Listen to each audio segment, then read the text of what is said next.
All right, so last video we had discussed the factors affecting equilibrium constant. Suppose an equilibrium was achieved, what factors affect the equilibrium constant? So we had just listed down five factors, that is concentration, pressure, catalyst, inert gas, and temperature. Okay, so today in this video we'll be discussing about the effect of concentration.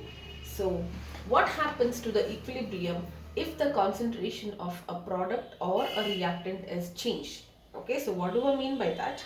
Suppose when you have the concentration of reactant or product is changed, that means you are either adding let us say the equilibrium was established, the system was stable.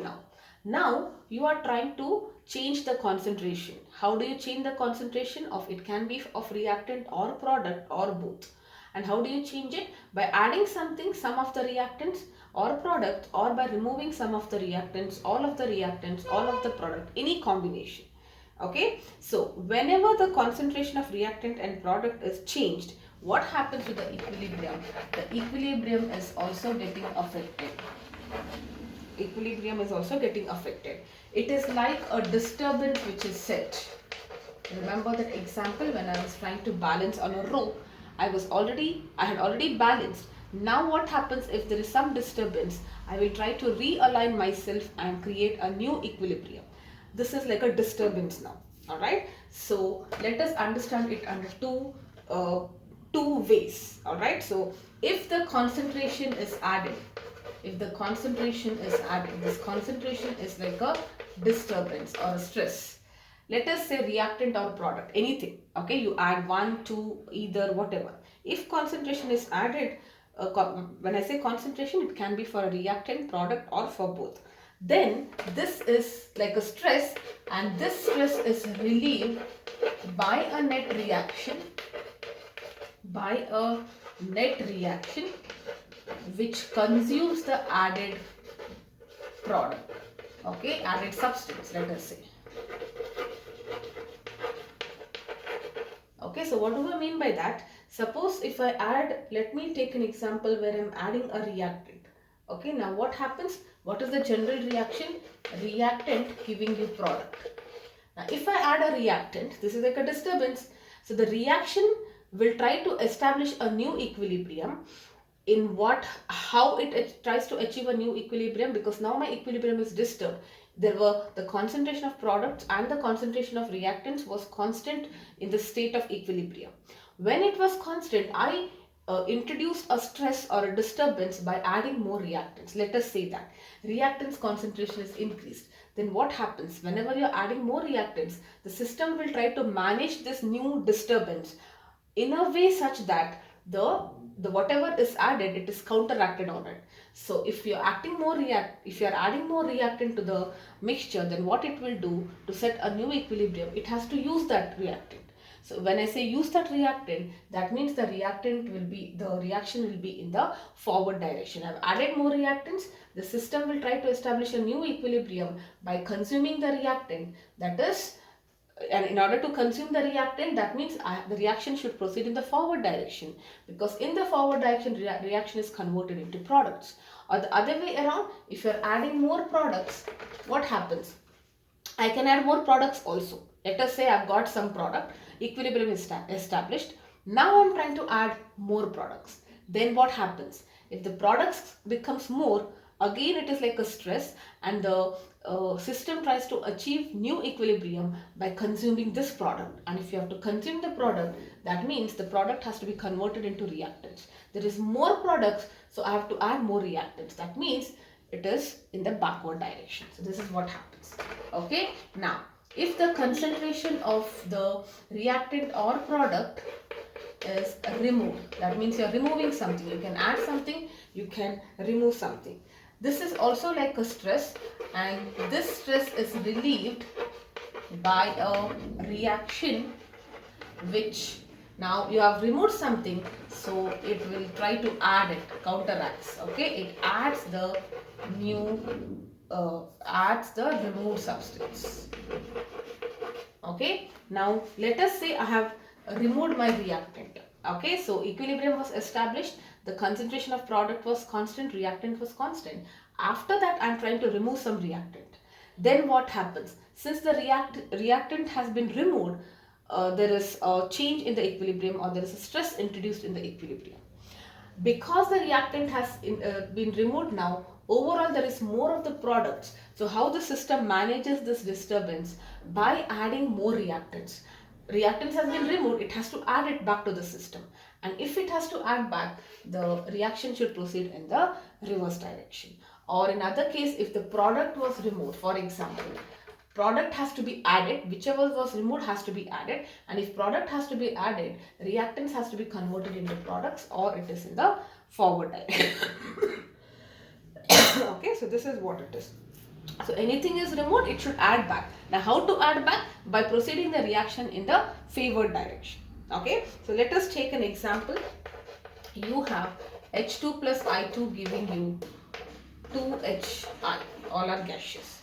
Okay, now according to Lee-Shetler principles, in case of an added reactant or product, a new equilibrium will be set, in which whenever a new equilibrium will be set, the concentration, okay, I will write this, when you are adding something, a new equilibrium will be set. This is according to Lee-Shetler's principle, according to which the concentration of the substance should be such that it should be less than what it was after addition. It should be less than what it was after addition, and it should be more than what it is, more than what it is in the original mixture. Okay, so what it does, let us say you are adding something. When you are adding something, initially there was an equilibrium which is established. So what happens, the newly added substance should be removed, but it will be not removed in such a state that it will come back to its original state. Let us say in the equilibrium this was 10 and this was 20, for example. This was the state of equilibrium. Reactants was 10 moles and product was 20 moles, for example. Now what happens if I am trying to add more products? Let us say I have added 50 moles of reactants. I have added 50 moles of reactants. Now what happens, this 50 moles of reactant should be consumed, because whatever is added has to be consumed. And when if it has to be consumed, that means the reaction has to proceed in the forward direction. Okay, or whatever is added, it has to be converted into products. In that way also you can understand. And when it proceeds in the forward direction, the concentration of the reactants goes on reducing, and it might become constant at 30 or whatever is this middle value. It will not become constant at 10. Remember, previous to equilibrium it was becoming constant at 10. Now it may not become constant at 10 as such, because you have added something. That added thing will be consumed. A new equilibrium is established, but it will be having a value which is lesser than what is added, greater than the original mixture. This is what I am trying to explain. I hope this is clear. Alright, now in terms of, let us understand this in terms of QC. Okay, so what happens to the effect, or mathematically let us try to understand. This is just common sense, but let us understand in terms of QC. You know QC is for the same reaction. Okay, Hi square by concentration of hydrogen, concentration of iodine, and Kc is also going to be the same, concentration of Hi square divided by Hi into I2. The only thing is, this concentrations are at equilibrium. When I calculate Kc, it's an equilibrium constant. That means after equilibrium is achieved, whatever were its concentration, and this is at any other time. At any other time other than equilibrium. Okay. Now let us say you add more of hydrogen. Okay, you are adding hydrogen. There is a reaction. What was the reaction? H2 plus I2 giving you 2Hi. Let us say you are adding hydrogen now after equilibrium is established. Okay, so initially there was equilibrium, you allow the reaction to proceed, and at one stage the rate of forward and backward becomes constant.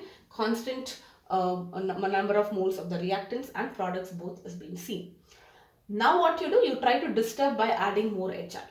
Now, sorry, let us say more H2. Okay. So now what happens if you add H2? H2 is in the denominator. So when you're adding H2, QC will decrease.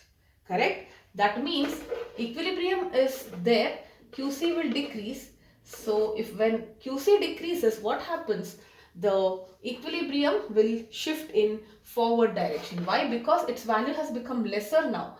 In order to make it equal to the equilibrium, it tries to shift it to the right.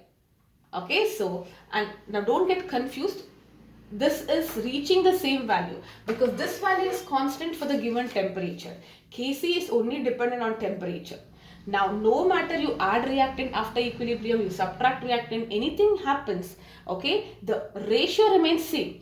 Individually, the concentration might be different. I explained this in the last time. Let us say before equilibrium, initially, this was 2 by 4, which is 1 by 2, for example. Okay, so this was 2 and this is 4. Okay, this is 4.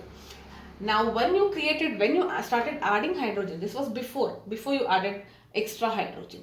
Let us say equilibrium was established and this is 2 by 4 now. That means concentration of Hi at equilibrium is constant at 2, and let us say this was 2 into 2, for example. Okay, that is how I got 4, for example.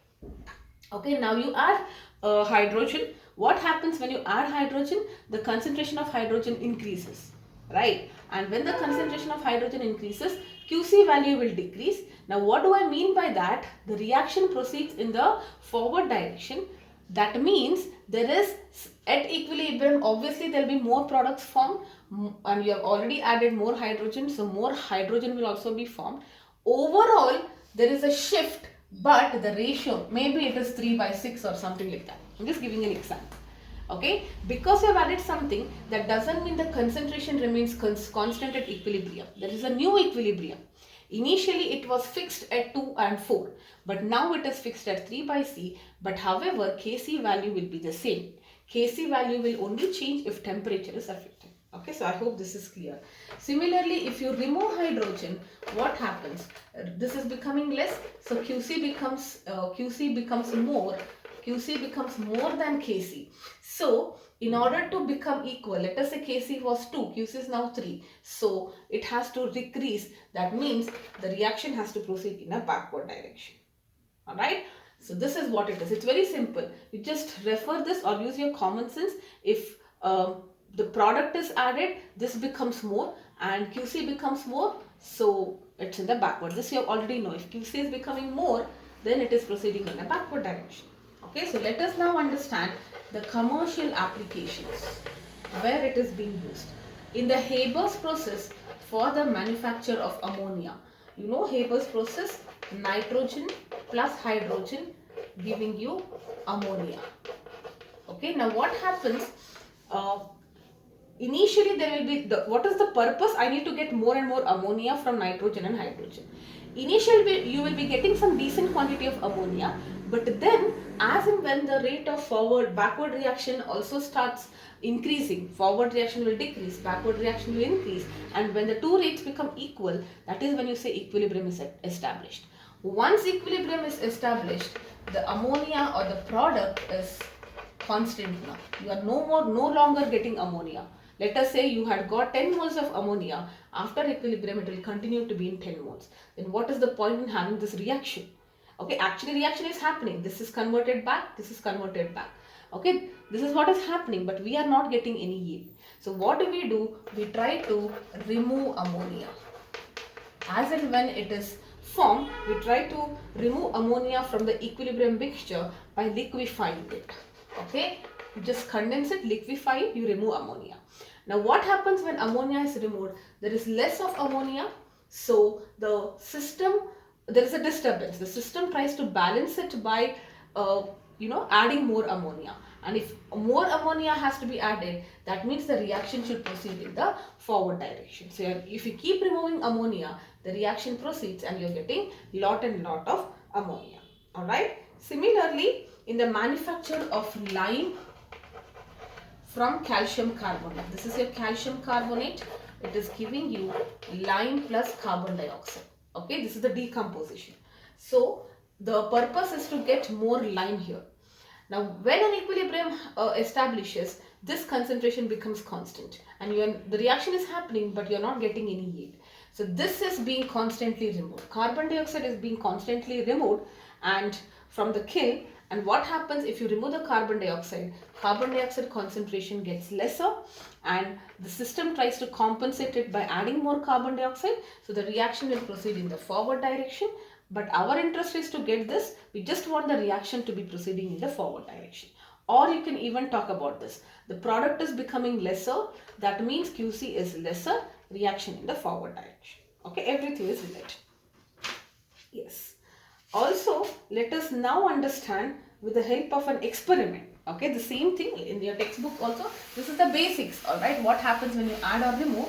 Accordingly, it will try to shift. If you are adding something, it will try to remove that added substance. And the reaction favors in the respective direction. Okay, so let us understand with the help of an experiment. So what is the experiment? You are going to add 2 drops of some molar. Okay, now don't worry about this. 0.002 molar potassium thiocyanate. Okay, potassium thiocyanate. And this solution is added to 1 ml of 0.2 molar ferric nitrate. Okay, ferric nitrate. Ferric S3 plus ferric nitrate, and this is yellow color. Alright, now let us understand what is happening in terms of reaction.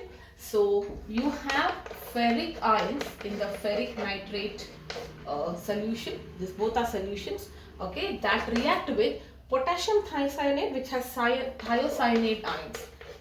Cn is cyanide, SCN negative is thiocyanate ions, which is aqueous, and what you get here is you are going to get a ferrous cyanide.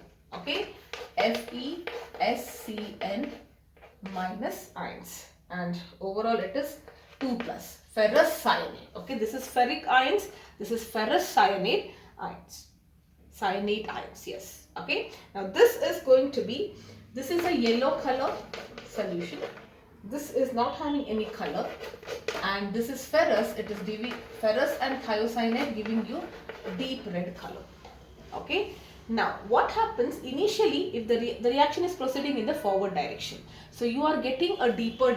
As the reaction proceeds in the forward direction initially, what you visibly see is the color is becoming deeper, the red color. Okay, which color?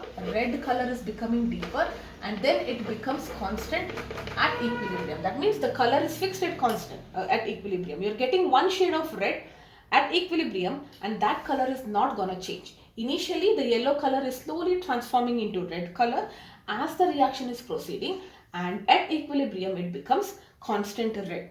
Alright, now how do we write Kc here? Kc will be FeSCN minus 2 plus divided by the reactants, right? Ferric ions and thiocyanate ions. This is ferrous thiocyanate. Okay, now everything should be in the aqueous, so let us write this aqueous. Okay, now let us understand, if you want to disturb, there is an equilibrium which is set. Now if you want to disturb, I can do it by adding or removing any of these, correct? So adding or removing, you will be able to shift it in this direction or in the backward direction. So just to test this, we can see this using a color change. So let us say, suppose you are trying to add oxalic acid. Okay, you are adding oxalic acid, which is H2COOH. This is oxalic acid. Okay, H2C2O4. Now what happens, this oxalic acid, when you add, you are adding it. Okay, you are adding oxalic acid. So I am writing plus here. This reacts, that means it gets it reacts with this oxalic acid which is added. This reacts with the ferric ions to form one complex. You don't have to remember this complex. Okay, what is this complex? This is the complex you get. Okay, ferric oxalate ions. Now what happens when this complex is formed? These ions are removed, because whatever ions are there, it is reacting and forming some complex. So when this is removed, it looks like this is removed, correct? That means the reactance is becoming lesser. So what happens when this becomes lesser? The system tries to replenish it, because ferric ions has been removed. The system tries to replenish it, so the reaction shifts in the backward direction. And when the reaction shifts in the backward direction, what happens? That red color which was constant now slowly starts turning into yellow. Alright, so you can see the color change. The red intensity, it need not become yellow as such, but the red color, which is what was not changing, slowly starts diminishing and diminishing. That's what happens. Okay, so this is first thing. You can, it is like the system understand that ferric ions has been lost, so I need to replenish it. And how? Backward reaction is favored. So the red color starts diminishing. Okay, so you can also do this. Instead of adding oxalic acid, you can also add mercuric chloride, HgCl2, mercury chloride. Okay, now what happens? Mercury chloride, this will not react with ferric ions, you are adding it. This react with the thiocyanate ions, and also it forms a complex, mercuric thiocyanate complex. Okay, so this is what you get. Okay, so mercuric thiocyanate. Okay, this is not like this. 2 minus, yes, thiocyanate. It is not ferric. I thought it was ferric. Yes. HgCN4 2 minus. You don't have to remember this as such. They can ask you. So once maybe you can practice writing it. Now what happens? This is getting consumed. Okay, this in this case ferric, both are in the reactants. In the first setup, this was getting consumed, and this is getting consumed. The system tries to shift it in the backward direction so that it is replenished. Here again, like in the same, like this, like the case what was happening here, the same is happening here also. The equilibrium tries to shift in the backward direction so that you're getting more of the reactant back. You're trying to consume the, sorry, it is lost, you're trying to add it to the system. Yes. Okay, so the color actually fades here. Okay, now the third one is what happens if you can also add more of thiocyanate ions. Okay, and if you're adding more of this, it tries to consume it, right? Because more is added, if it has to consume, the reaction has to proceed in the forward direction. That means the red color becomes more and more deep. In this case, in the first and second case, when you're adding oxalic acid or mercury chloride, it was consuming these ions by forming a complex, and because it was consumed, these ions has to be replenished, so the reaction becomes the backward reaction is favored, and you are getting the color which is diminished, because red color is now turning back, less deeper, light, it becomes lighter and lighter and lighter. But if you are trying to add this to the system, okay, then this concentration is becoming more, so to compensate the added thing, it has to consume it. That means the reaction is favored in the forward direction. And what happens to the color? Visibly, what do we see? The red color starts becoming deeper, becoming more deeper and deeper. So you're getting a very dark shader of red. Okay, so this is an experiment which tries to tell you that, you know, experimentally you can visibly see what is happening. Whenever forward reaction is favoring, you see that the color of the red color intensity increases, and whenever backward reaction is favored, you can see that it is becoming lighter and lighter. Alright, so in the next videos, I will be discussing about the effect of pressure and inert gas.